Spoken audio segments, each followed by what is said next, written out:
Thank you, Dr. Gill. What we would like to do is move forward with our first presenter, Marcus Amos, who is actually a doctoral candidate from the University of Tennessee, majoring in sports management. He is an individual that has spent a number of years addressing the issue of prevalence in regards to prescription drug abuse in the sport industry. We are excited to have him here, and we will let him tell you a little bit more about himself as he begins his presentation. Marcus. Thank you.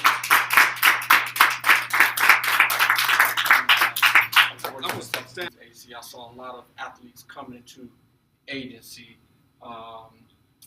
at the university, not wanting to go to the university counseling center for privacy purposes that had drug problems.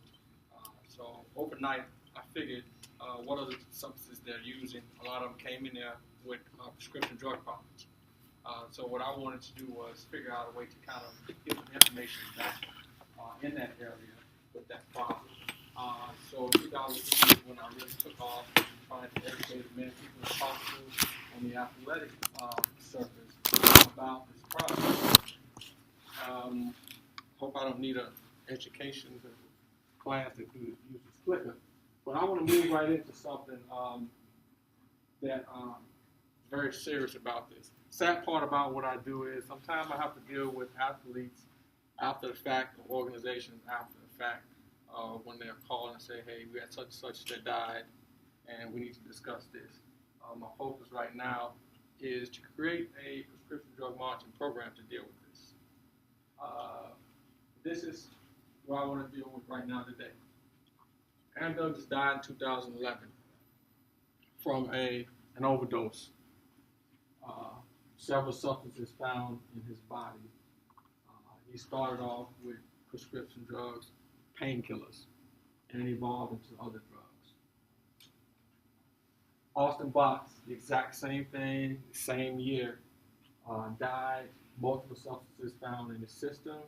He started off treating an injury, prescription drugs, opiates, painkillers was his drug of choice.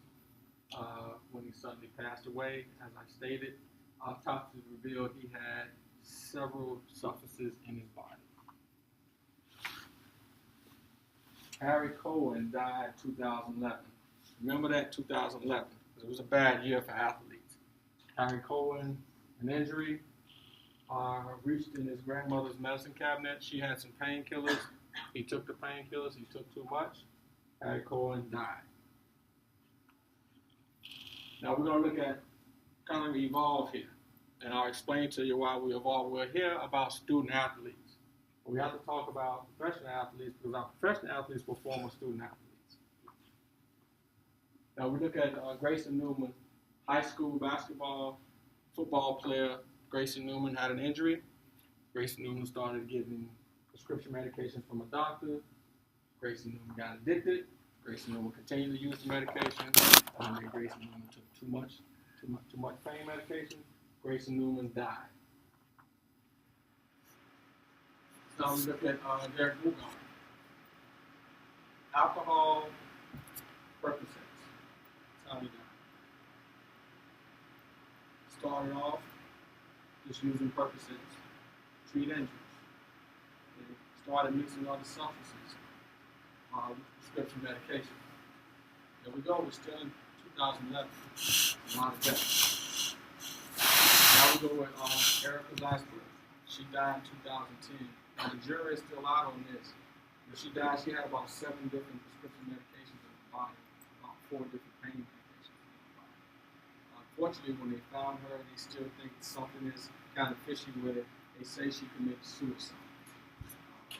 After the autopsy, there were just so many drugs in the system that they were really not able to tell, was it the drugs? Did she die from dealing with other issues of depression, things going bad in her life? Kind of on level right now what happened. Now, we have had 26,000 accidental drug overdose deaths just in the United States alone. Well, here's what I have to deal with. All that 26,000, there are no CDC reports, National Institute of Health, no type of reports that specifically talk about athletes it's just in a hole.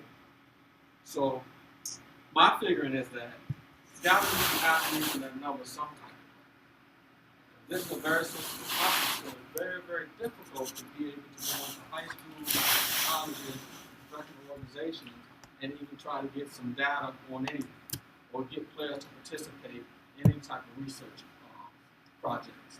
So what we have right now is we just have whole numbers, or we might have just college student numbers, but we don't have any particular athlete numbers. Only when it comes down to things like alcohol and marijuana. Okay, we have a lot of numbers on those things, but we don't have numbers on prescription medications. Now, we talk about legalization. What I try to get athletes to understand, not just athletes, people that work with trainers, sports administrators, ADs, anybody that's participating in sports and you suffer an injury. Once you suffer that injury, you're prone to medication therapy. So once you're prone to medication therapy, anybody can be subject to the addicted. So we're talking about our most high-profile sport in the country, which is in college. In the pros, we talk about football. Okay, you can throw rugby in athletes. They're running neck and neck now with high risk of injuries and athletes that have to end up dealing with medication therapy. Now, 2013, we talked about CDC reporting that restricted drug abuse is epidemic. Let's think about 30 years ago. What was the epidemic 30 years ago, or 35 years ago? Does anybody know? Nope. It's a health issue. There we go. Okay. And we talked about that was the big epidemic. Okay? Now, prescription drugs. Now, I'm not comparing the severity of the health issue, so I don't want to do that. I want to be kind of compassionate to that. But that is bigger than that epidemic. Prescription drug abuse. 30 years ago in comparison to now. So, this is what I'm trying to do. This is not being done in sports at all across the board in the country. Okay? My goal is to implement a prescription drug monitoring program in athletics, whether it's high school, college, and professional sports. My streamline right now is college. Reason being, a lot of money in college. It's easier to get access to college athletes right now to go in and present this. Less paper trail with consent and all that type of stuff and doing research. Professional sports, you can't even get past the front door. Okay. High schools, you got to go through too much red tape because everybody's under 18. Okay. And what this program will do is, it's a database program that anyone that is prescribed a medication, specifically an opiate, you can have a registered confidential database where every 6 months or so is what I'm suggesting, that you go in there and you can track and see if that athlete is going to other places to get medication, whether it's Walgreens or whatever. And they can track back over again. That's what it can do. Now, this is confidential because this is federally ran, state ran also.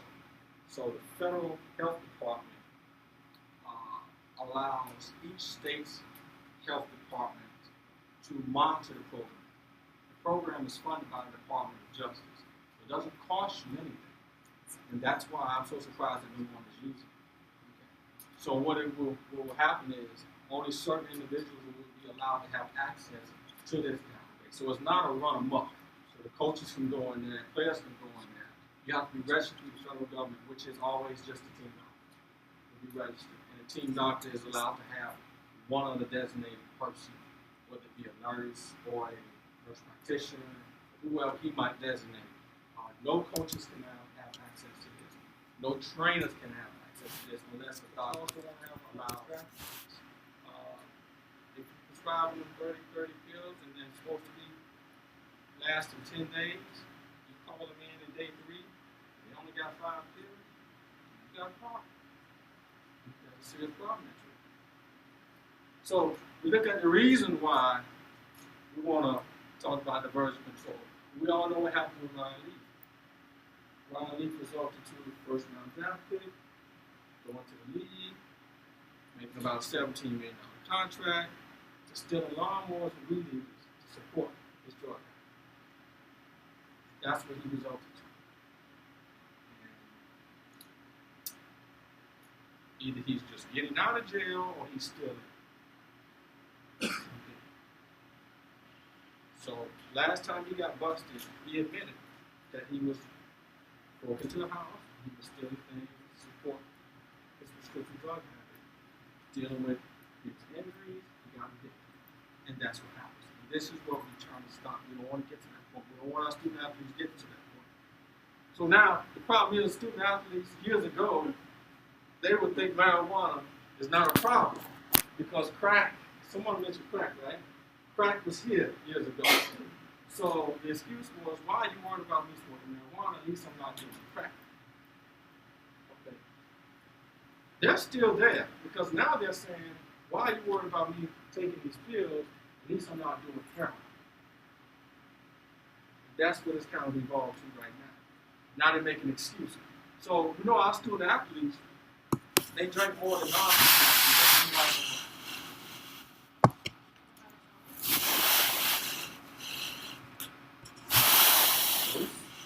Anybody else? Are you talking about individually or like as a culture? Both. Pain reduction. So all those are on the line. Easier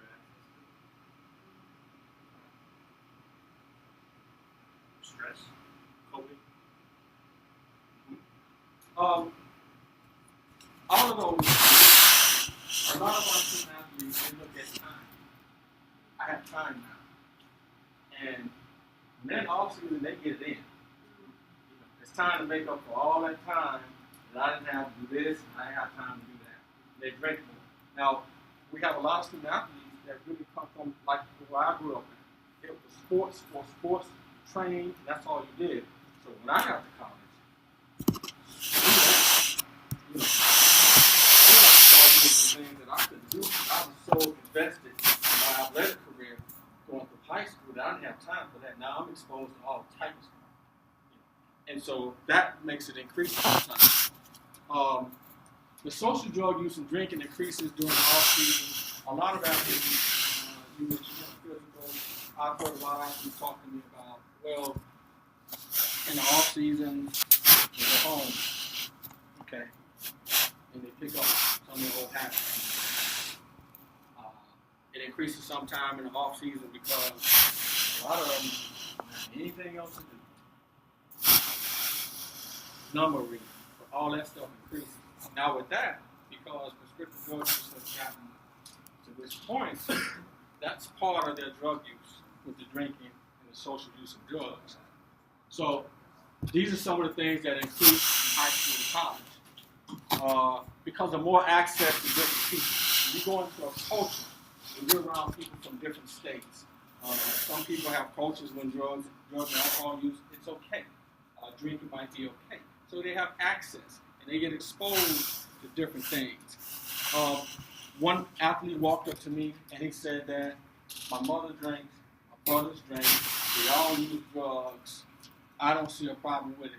And when that guy got to school, it took forever for them to get him out of that drug. I mean, it took so long for them to get the guy in the end up kicking the guy out of school. Was he a hell of an athlete? Yep. Heck of an athlete. Good student, but he will not stop the drinking and the smoking. His thing was liquor and weed. That's just what he did. He wouldn't stop. So, our most commonly used drugs now, we know about the marijuana, we know about the synthetic marijuana. That has jumped the opiates right now. Opiates and prescription pain medications are third right now, most commonly used. But the synthetic marijuana is so dangerous right now. Just an individual, I won't call his name, he's in the NFL right now. His problem is marijuana. That's just what he saw growing up all his life. in New Orleans. That's when he saw marijuana. He couldn't stop it. Top player, one of the top players in the SEC during his time there. And that's just something he couldn't stop. He later found out after he was kicked out of school, because he was using a lot of marijuana, a lot of personal pain issues, dealing with family issues is what he said. So he ended up just washing himself out of college. So he would start off with regular marijuana. Someone told him he can't detect synthetic marijuana. Well, figure out a way how to detect some of that. And he started doing that. So eventually, they just got rid of him. They just couldn't deal with him anymore. Thank God he went in the first round, and he's doing well right now in his life. But he went through a lot to get to that point. Now, big problem right medication. So with this program, if you're tracking that like you're supposed to, and you find out he went out and got an extra prescription, bring that guy in. You can give him the education on it. First of all, you need to find out, why didn't you tell me that you were taking it, and what are you taking it for? Even if it's legit. Okay, if it's legit, okay, fine. Now the education part comes in. And my thing is, are we individually educating these athletes specifically about pain medications? Every school, and I'm not knocking, I've seen some schools that they touch bases on every single topic, but we have some schools, when they bring them in, it's blanket. You come to a drug seminar, alcohol, on the cocaine, on the marijuana, you can have an individual training session about it. So this is an individualized thing. You're not going to give them marijuana during the season, but you're going to give prescription drugs during the season. So this needs to be ongoing. It can't be a one-time deal. Now, the graduation period that we're trying to hope that all of these athletes get away from. When you start abusing opiates, I don't know anyone that abused opiates and painkillers for a long period of time that did not graduate to heroin. Not one that I don't know. Okay? Now we look at this young man, Tyler Campbell, that's him in the silhouette, and that's his family group. He started off pain medication, heroin, and he ended up overdosing. Teammate, a couple months right after him, exact same thing. The exact same way. They died the exact same way.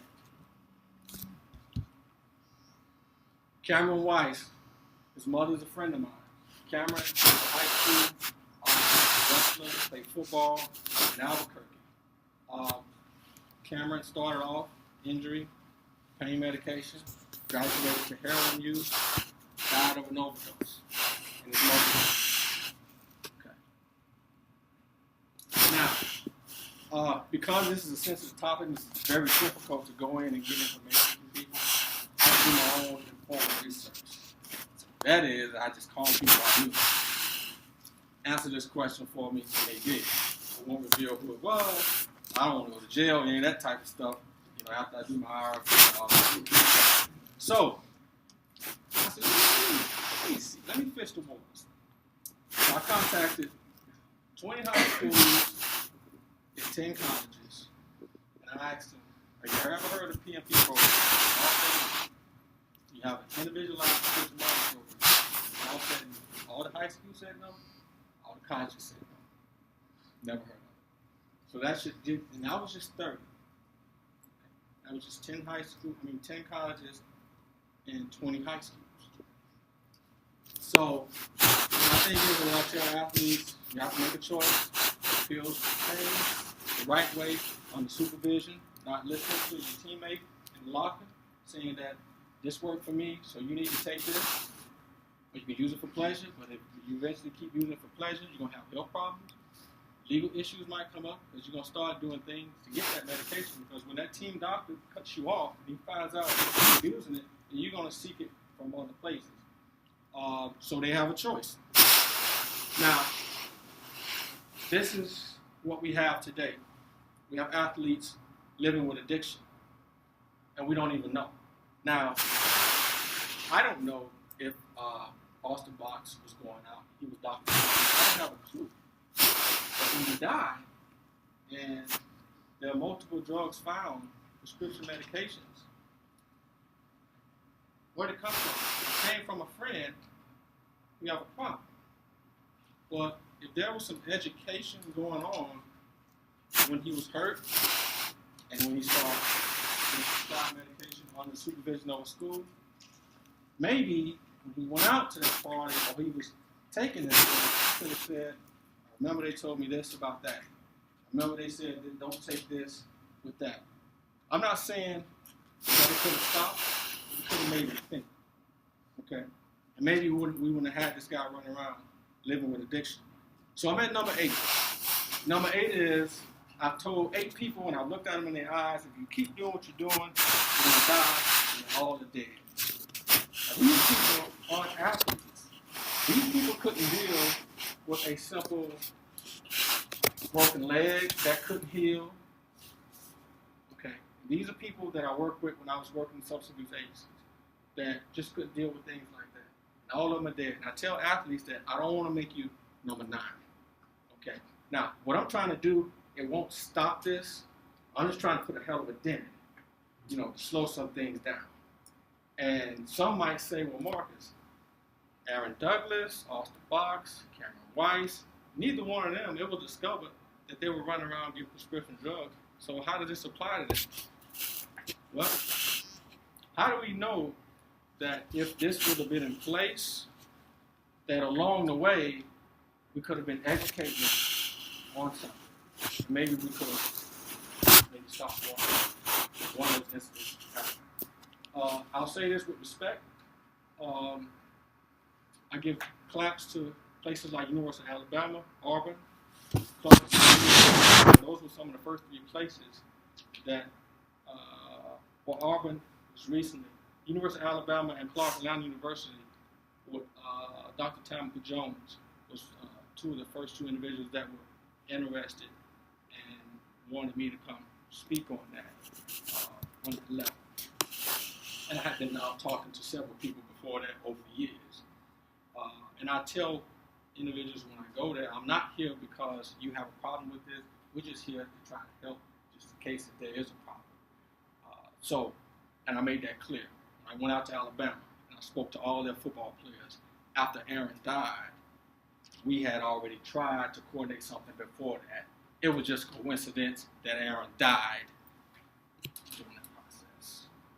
So we're trying to hit this from preventive measures. It's very difficult. You get people that are on board, they get off board, and I have to figure out a way how to keep them, and grab their attention over the years. But I don't want to grab your attention when someone dies, because legal issues happen.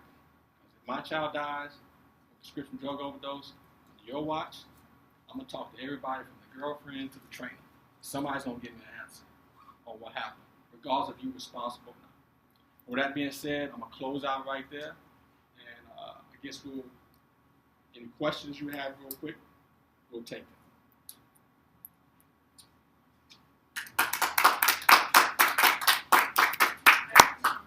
You mentioned this program kind of monitor the prescription medications, and I just have a point of clarification. Would this just be opiates or any painkillers, or this would be also like antibiotics? No, once you put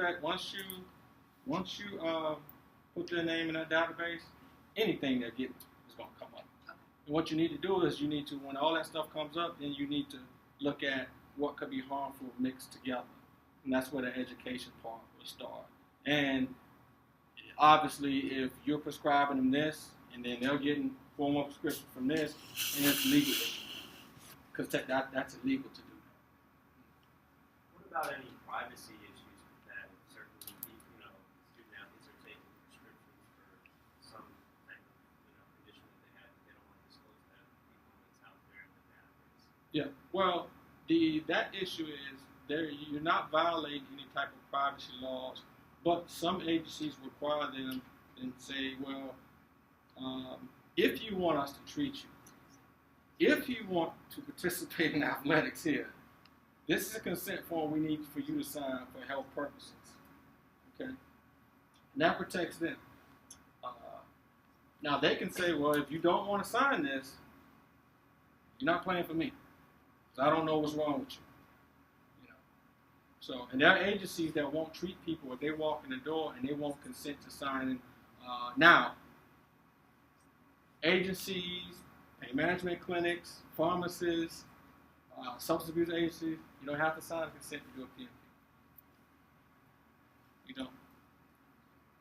They can track that. In some pharmacies now in Kentucky, you walk in there and pharmacists can make you stick your finger in a thing, and it'll come up. It'll show all your information. And it'll see if you've been doctor shopping around. There's too much criminal activity going on with too many people down there. So, one more. Marcus, do you think that the lack of presence of this program is because of lack of awareness, or do you think it's kind of a resistance from maybe programs or even coaches? And then if that resistance is there, do you think that's related to kind of a conflict of interest? Because if their athletes are showing up as maybe using, and they find out some information that they're not supposed to, that their athlete can't then compete. Well, I think it's not awareness and resistance, but I think the resistance part comes in when a lot of programs feel like if we talk about this, if we implement this, is it a black label that everybody's thinking